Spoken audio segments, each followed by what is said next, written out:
Friends, कई बार हमारी life में बहुत सारी उथल पुथल मची होती है, यानी कि हमें समझ में नहीं आता है कि अपनी लाइफ का रुख कैसे सही करा जाए। सो फ्रेंड्स, यहाँ पर एक सजेशन है कि अपने व्यवहार में कुछ बदलाव लाइए और फिर देखिएगा कि आपका जीवन कैसे बदल जाता है। तो फ्रेंड्स, इसमें जो सबसे पहली चीज आपको करनी है वो ये है कि अपने दिल और दिमाग की सफाई करते रहना है। यानी कि जैसे घर से हम अनयूज्ड जो सामान होता है उसको टाइम टू टाइम निकालते रहते हैं, या कहा जाए घर की हम सफाई रेगुलर करते हैं, उसी तरीके से हमारे ये जो दिल दिमाग होता है ना, उसमें भी बहुत बार कचरा भर जाता है। यानी कि कई बार क्या होता है कि हम दिल में पुराने दुखों को भरे रहते हैं और उन्हीं के बारे में घड़ी घड़ी सोच के दुखी होते रहते हैं। यानी कि अपने आप ही हमारे नेचर में कहीं ना कहीं चिड़चिड़ापन आ जाता है, या यूं कहें इरिटेशन आ जाता है। ये जो पुरानी यादों को समेटे बैठे और पुराने लोगों पर गुस्सा कर रहे हैं, उन सारी चीजों को दिल से निकाल दीजिए। यानी कि अपने दिल को पूरे तरीके से स्वच्छ कर लीजिए। और उसी तरीके से हमारे दिमाग में क्या होता है कि हम हमेशा सोचते रहते हैं कि ये फला व्यक्ति हमारे बारे में बुरा सोचता है, ये फला व्यक्ति खराब है, या ये सारे ही लोग ऐसे हैं।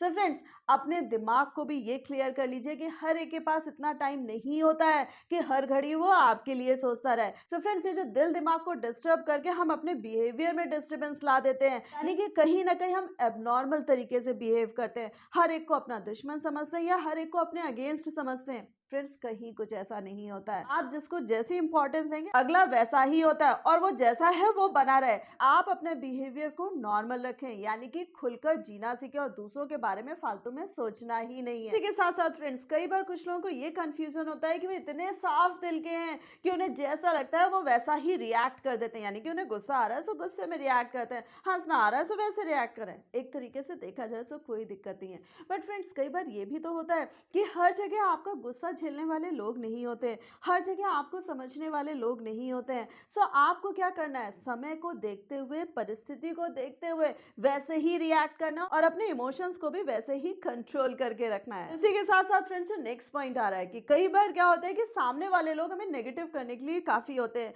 यानी कि वो कुछ ना कुछ ऐसा बिहेवियर करते हैं कि हम अपने आप नेगेटिव हो जाते हैं, या तो हम नेगेटिव सोचने लगते हैं या हमारा जो बिहेवियर होता है वो नेगेटिव हो जाता है। जैसे हम गुस्सा करने लगते हैं, या जो हमारा बिहेवियर होता है वो एप्रोप्रिएट नहीं होता, यानी कि उचित नहीं होता है। सो फ्रेंड्स, ध्यान रखिएगा कि सामने वाले के मंसूबे को कभी भी बल नहीं देना है। यानी कि अगर आपने अपने आप में ठान लिया है कि आप पॉजिटिव रहेंगे, आप अपने आप में सकारात्मक रहेंगे, सो सामने वाले चाहे जितने नेगेटिव हो, उन पर आपको विजय पाने के लिए सिर्फ इतना करना है कि अपनी स्माइल को बरकरार रखना है, कि आपको उनसे नहीं भिड़ना है। इसके साथ साथ फ्रेंड्स, हमारी तारीफ होती है सो हमारे चेहरे पर हंसी आ जाती है, हम खुश हो जाते हैं, हम खिल उठते हैं। उसी तरीके से अगर कोई हमारी बुराई करता है, हमारा क्रिटिसिज्म करता है, हमारी आलोचना करता है, उस समय हम वहीं के वहीं अपसेट हो जाते हैं। सो फ्रेंड्स, ध्यान रखना है, तारीफ आ रही है सो उसको भी समेट लीजिए, और अगर क्रिटिसिज्म आ रहा है सो वहां पर भी ध्यान रखिए कि भाई उसको लेना किस तरीके से। अगर उससे कुछ सीखने वाली बात है, सीखिए। बट अगर पता चल रहा है कि ये लोग तो ऐसे ही नाहक आपको परेशान कर रहे हैं,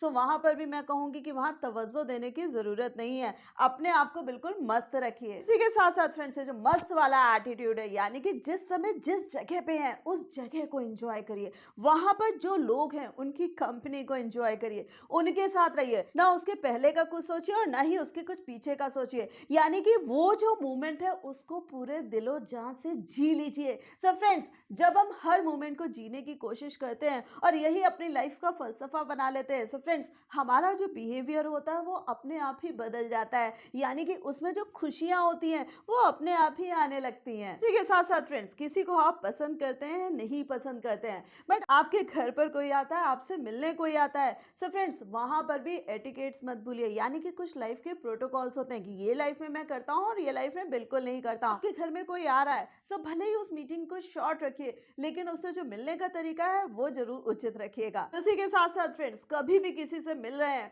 सो सबसे पहले अपनी ही बात मत शुरू कर दीजिए। यानी कि आप जब सामने वाले से मिल रहे हैं सो उसकी राजी खुशी जान लीजिए, यानी कि उसकी लाइफ में सब कुछ अच्छा चल रहा है कि नहीं चल रहा है। फ्रेंड्स, लोगों को हमेशा ना सुनाने की आदत होती है, बोलने की आदत होती है। लोग उन्हीं को पसंद करते हैं जो सुनने की क्षमता रखते हैं। सो अपने व्यवहार में ये जो सुनने की क्षमता वो भी शामिल कर लीजिए। यानी कि जब भी किसी से मिल रहे हैं सो अच्छे से गर्म जोशी से मिले, और उसी के साथ साथ उसकी जो दुख तकलीफें, उसकी जो बातें हैं उनको अच्छे से सुनिए, और फिर देखिएगा कि आप कैसे लोगों की गुड बुक्स में आते। Friends, last but not the least, इस बात को तो गांठ बांध लीजिएगा कि अगर गुस्से में है या आपका किसी से मिलने का मन नहीं कर रहा है, तब आपको किसी से भी आर्ग्यूमेंट नहीं करना है, किसी से भी उलझना नहीं है। और कुल मिलाकर टोटलिटी में बात कह दूं कि किसी से भी ज़्यादा बातें नहीं करनी है। और उस समय अगर आपके पास कोई मैसेज आ जाता है, कोई व्हाट्सएप आ जाता है, तो कहीं पे भी रिटर्न में आपको टेक्स्ट नहीं कर देना है। यानी कि जो नेगेटिव वर्ड्स का आदान-प्रदान है, वो तो बिल्कुल नहीं करना है। सो फ्रेंड्स, होप आप ये बातें समझ भी गए होंगे और अपने बिहेवियर में शामिल करने के लिए तैयार भी होंगे। मुझे कमेंट करके ज़रूर बताइएगा कि कौन-सी ऐसी बात आपके दिल को छू गई है, जिसको आप तुरंत इम्प्लीमेंट करने वाले हैं। यस, वीडियो को लाइक करना मत भूलिएगा, अपने फ्रेंड्स के साथ शेयर करना मत भूलिएगा और ऐसे ही लाइफ लेसन्स जानने के लिए मेरे चैनल को सब्सक्राइब कर दीजिएगा।